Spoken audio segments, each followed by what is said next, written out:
Olá, tudo bem? Aqui é o professor Eduardo e estamos aqui então para mais uma aula sobre o Evangelho de Marcos. Hoje, aula 22, capítulo 9, dando sequência aí, ficamos uns dias aí sem aula, mas não percam, nós vamos terminar o Evangelho de Marcos, ainda vou fazer Mateus e Lucas, viu?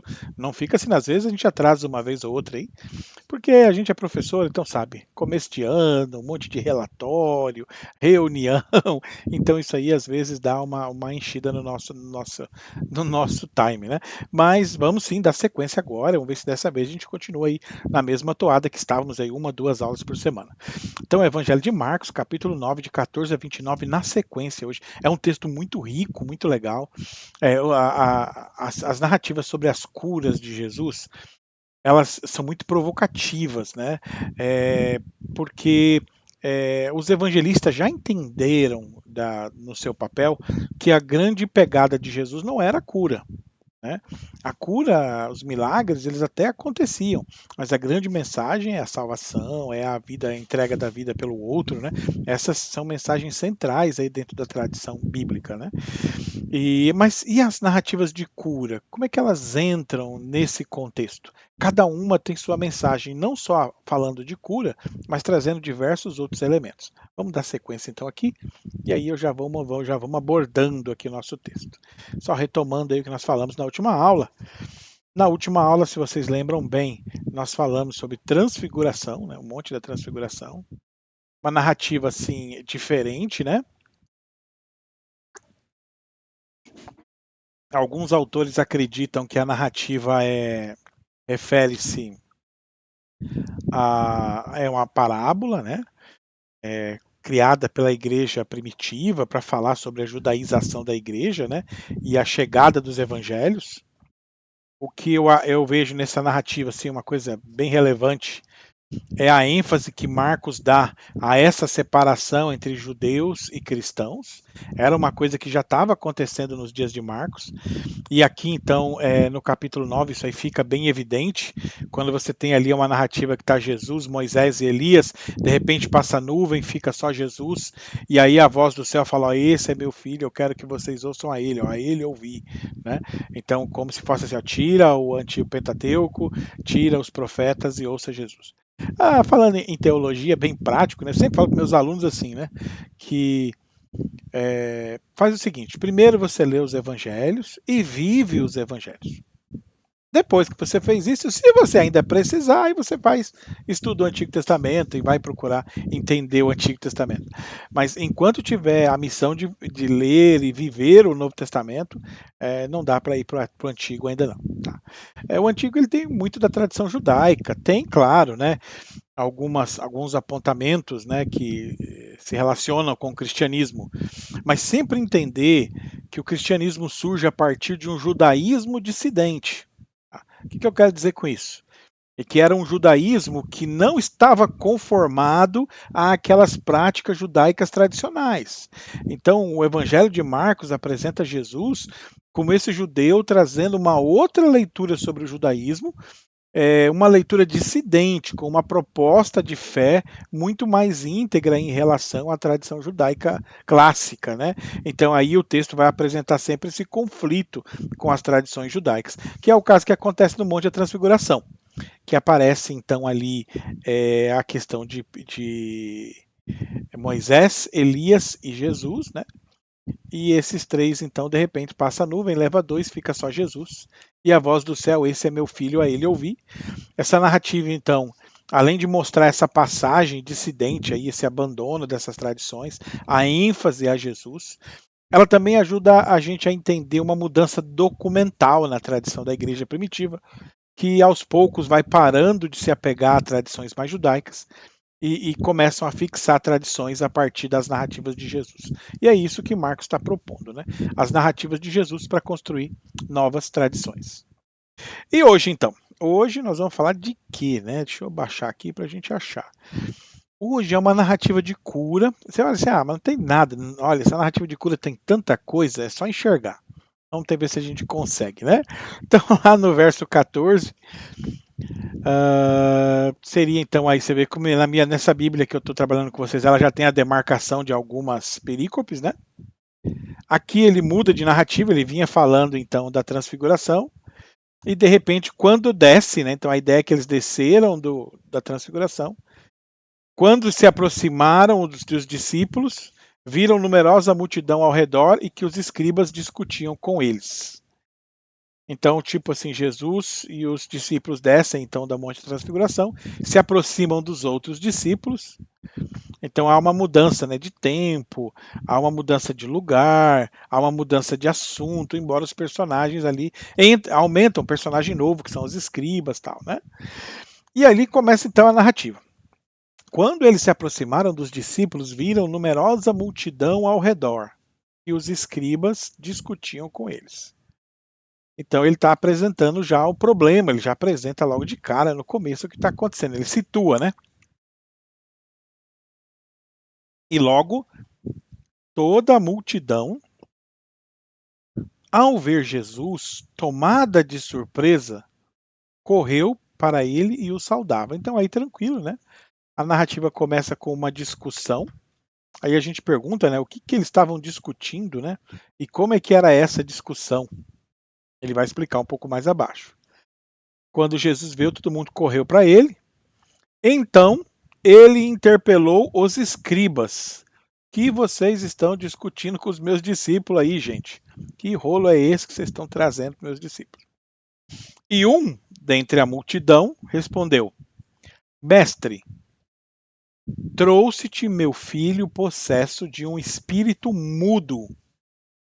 Isso não é imundo, é espírito mudo. Tá?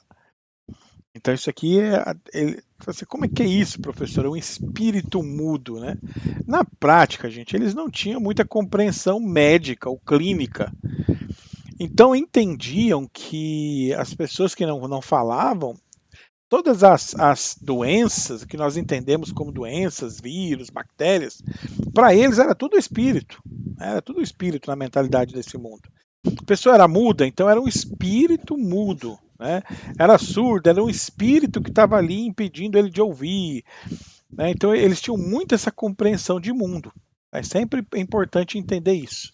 Então, não dá para a gente falar assim, realmente era um espírito mudo, professor. Né? Então não dá para você falar que era um negócio desse. Não tem como.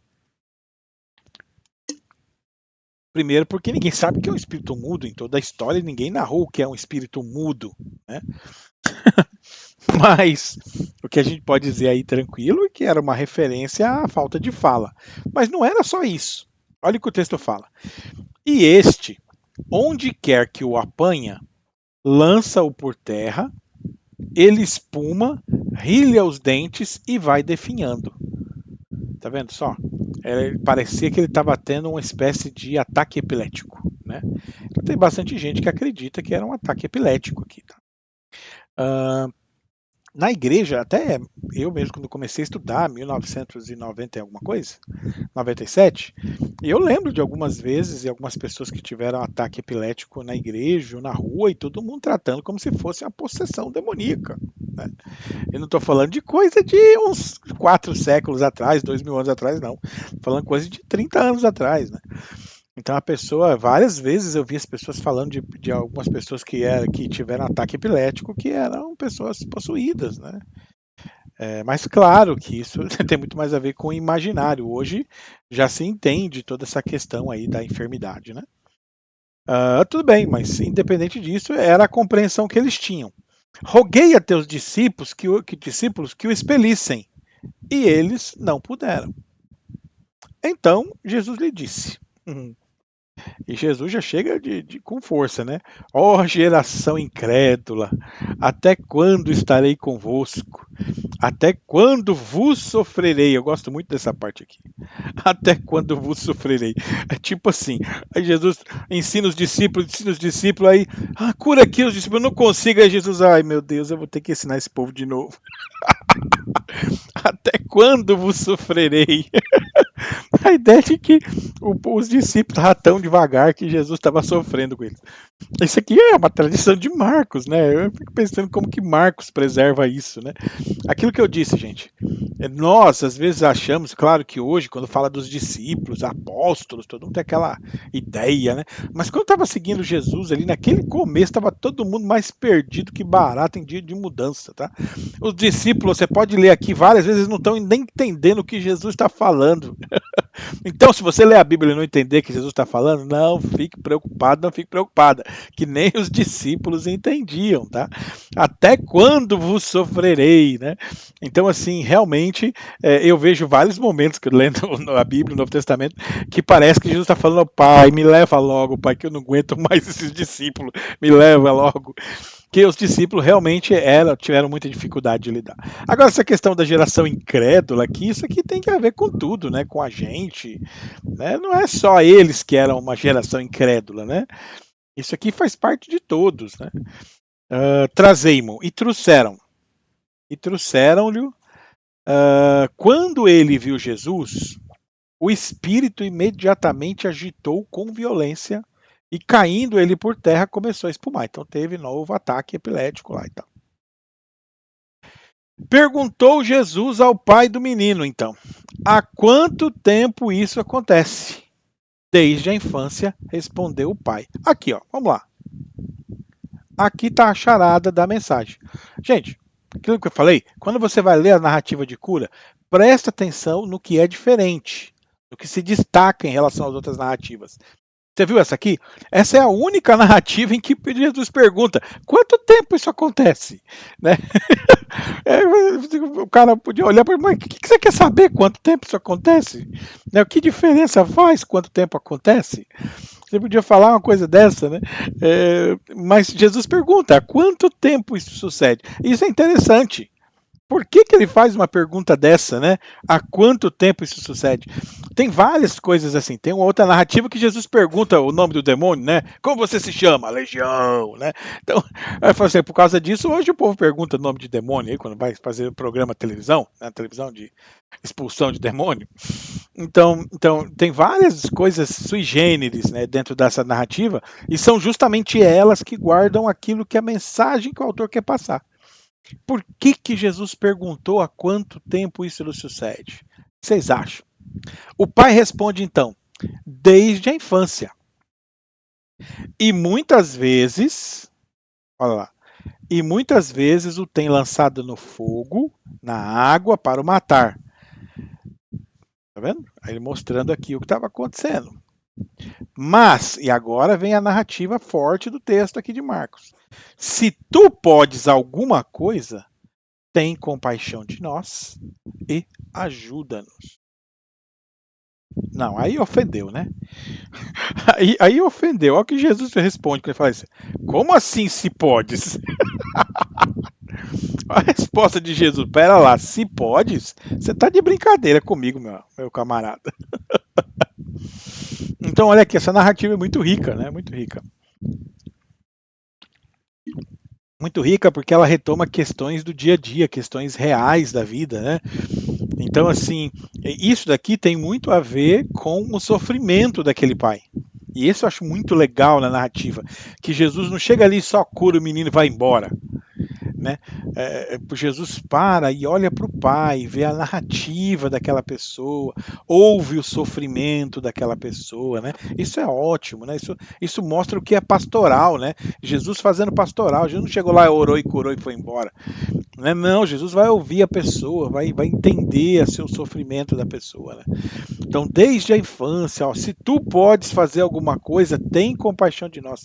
E aqui você pega todo o sofrimento do pai. Olha, minha situação é tão assim que ele já não está nem acreditando mais que pode haver uma solução, porque há tanto tempo o menino está doente, que ele já nem acredita mais se há uma solução. Então, se tu pode fazer alguma coisa, e aí ele fala, tem compaixão de nós e ajuda-nos. Então aqui está o cerne da coisa, né? E Jesus, então, olhando a situação, olhando o sofrimento. Você entende? Jesus viu que aquele homem já nem ele mais estava crendo que seria possível, depois de tanto tempo, desde a infância, aquele menino sofrendo com aquela enfermidade entendida como espírito, né? Desde a infância sofrendo com isso daí, o pai já nem acreditava mais. Ele levou para Jesus, mas ó, se for possível, dá um jeito aí. E Jesus responde, né? Se podes, olha lá, tudo é possível ao que crê. Aí ele faz essa frase, que é uma frase, é quase um hino dentro da tradição da igreja primitiva, né? É quase um código de fé, um mantra, né? Aquelas frases prontas que a gente tem. Eles tinham muito, tudo é possível ao que crer, né? E imediatamente o pai exclamou, olha que não parou ali, com lágrimas, olha a situação. Eu creio, ajuda-me na minha falta de fé. Ajuda-me na minha falta de fé. Você percebe?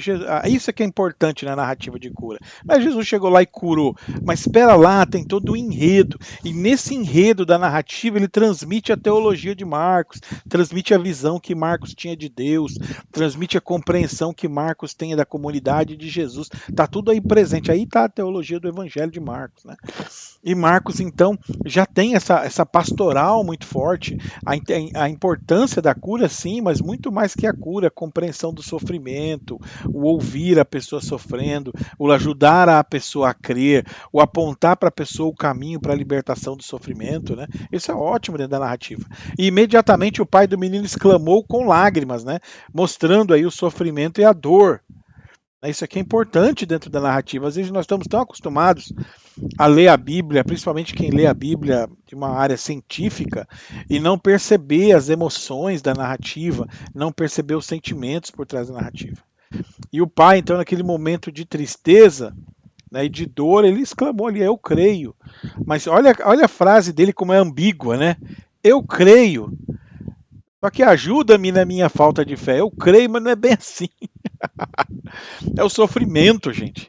Se tem uma coisa que abala a fé de qualquer um, é o sofrimento, a dor, né? O tempo, você vai sofrendo, sofrendo, sofrendo. Isso caleja de uma forma que a pessoa vai perdendo a sua fé, vai perdendo a sua fé.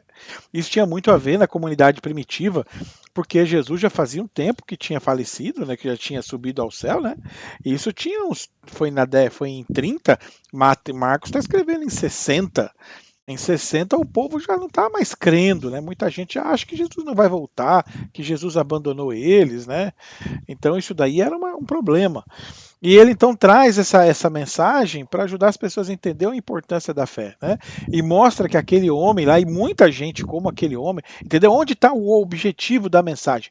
O objetivo da mensagem é alcançar essas pessoas que estão sofrendo por falta de fé, que no meio do sofrimento e da dor não tem nem mais esperança de crer. Esse é o público-alvo da mensagem. É fantástico o texto, né? Ajuda-me na minha falta de fé se torna aí o centro da mensagem, o objetivo principal aí da narrativa. Então, e é isso que o texto está mostrando, que Jesus, muito mais que ver a pessoa enferma, viu a família, viu a dor da família, viu a dor daquele pai, e não viu só isso, viu a espiritualidade, viu o sofrimento, viu como a dor e o sofrimento estavam dificultando o desenvolvimento da espiritualidade daquela pessoa. E vai ajudar ela na sua espiritualidade também. Ó, ajuda-me na minha falta de fé. Vendo Jesus que a multidão concorria, repreendeu o espírito, agora é um espírito imundo, já não é mais mudo, né, lá de cima. Agora ele é espírito imundo, dizendo-lhe espírito mudo surdo, agora vai certinho, né? Mudo surdo. Aí você entende que ele está identificando o espírito imundo com mudez e agora também surdez. Isso é muito interessante dentro da narrativa de se pensar, né? E esse espírito imundo, na tradição judaica, as imundícias são formas de contaminação. Talvez era uma forma já que eles tinham de identificar as doenças por contaminação e contágio, alguma coisa do gênero. Então, espírito mudo surdo, eu te ordeno, sai desse jovem e nunca mais tornes a eles. A gente pensa como é que o espírito mudo surdo produz ali a epilepsia, né, no rapaz. E ele clamando, E ele, clamando e agitando-o muito, saiu, deixando-o como se estivesse morto, a ponto de muitos dizerem, morreu. Você olha assim que é muito parecido, né, com o ataque epiléptico, né? Após o ataque a pessoa fica desmaiada por um tempo, né, até voltar. Mas Jesus tomando-o pela mão, o ergueu e ele se levantou. Quando entrou em casa, os seus discípulos lhe perguntaram em particular: por que nós não pudemos expulsar? Ele fala: pai, me leva logo, pai. Só pensando em Jesus, depois de tudo que ele fez, tudo que ele falou, de tudo que ele ensinou, os discípulos chegam nele assim: mas explica para nós, por que não deu certo? Respondeu Jesus: essa casta não pode sair senão por meio de oração e jejum. Interessante, né? Esse fechamento da narrativa aqui, eu vou falar um pouquinho dele aqui também, que ele é um pouquinho bagunçado, né? A gente tem alguns motivos, né? Uma delas é que esse verso 28 e 29 nos reportam aquela ênfase de Marcos, que era a ênfase discipular, né? Que por mais que Jesus estivesse curando, fazendo seu ministério, Marcos sempre pega aquilo que Jesus está fazendo e transforma numa discussão sobre a formação dos discípulos, que é aquela ênfase de que o Evangelho de Marcos é como se fosse um manual para a formação dos discípulos, um discipulado. Tá? Então aqui ele faz isso. Essa narrativa então vai ser conectada com a cura, né? Depois que Jesus levantou, a narrativa original pode ter acabado aqui no verso 27, né? E o 28 e 29, você tem uma mudança, né? Uma mudança de local, né? De personagens, que aí ficam só os discípulos, né? Tal. Mas mantém o assunto, o que pode fazer com que o texto fique na mesma perícope.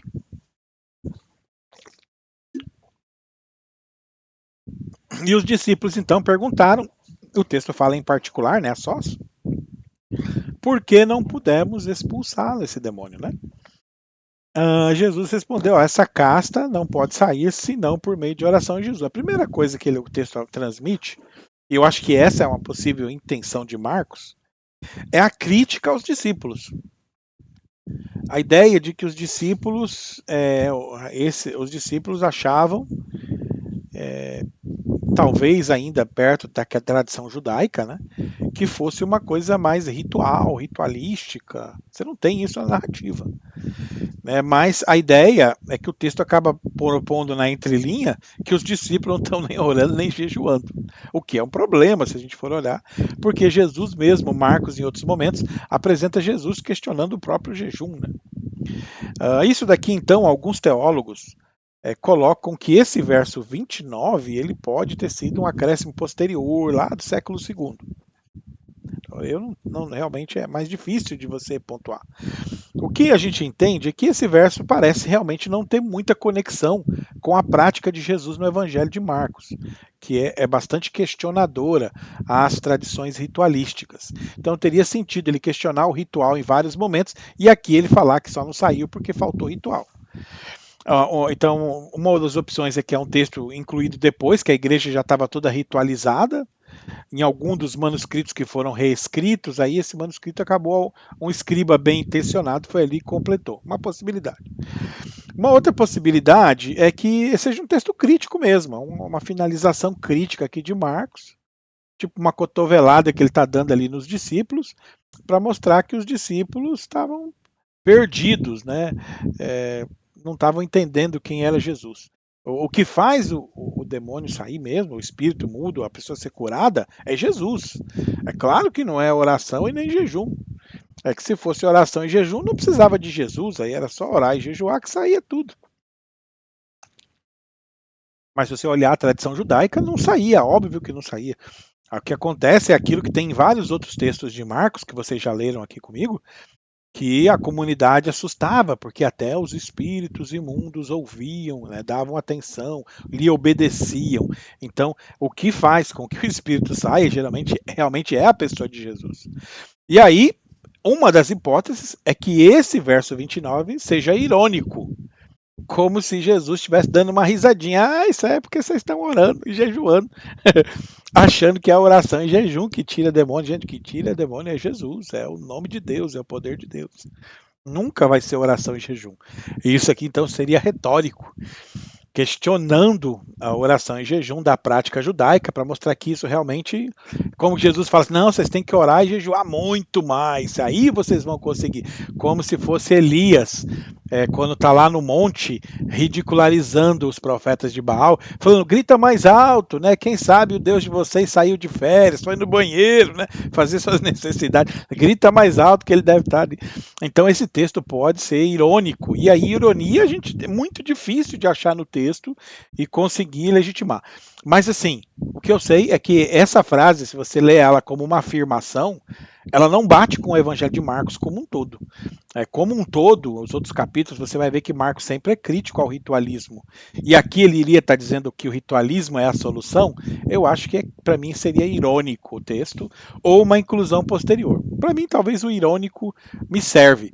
É, na pregação eu uso como irônico, né? Ou então, no estudo, às vezes eu falo sobre essa questão da inclusão posterior, né? Como eu falo para vocês aqui. Mas no todo, o que realmente faz com que o Espírito saia é o Jesus, é a autoridade, o nome de Deus, né? E não um ritual. E aqui, nesse sentido, seria irônico, né? Que é porque vocês não estão jejuando e orando, né? Só faltou um kkk no final aqui, né? Esta não pode ser, não, essa casta não pode sair senão por jejum e oração, vírgula, kkkk, ponto. Aí seria tipo aí uma risadinha no final aqui, para mim faria muito mais sentido do que uma frase objetiva. Legal, gente? E ficamos por aqui, né? Aí hoje, olha, professor, hoje você conseguiu, hein? É que hoje o texto era menor, né? E a gente consegue ficar num espaço melhor. Ficamos por aqui então, encontro você na próxima. Até mais.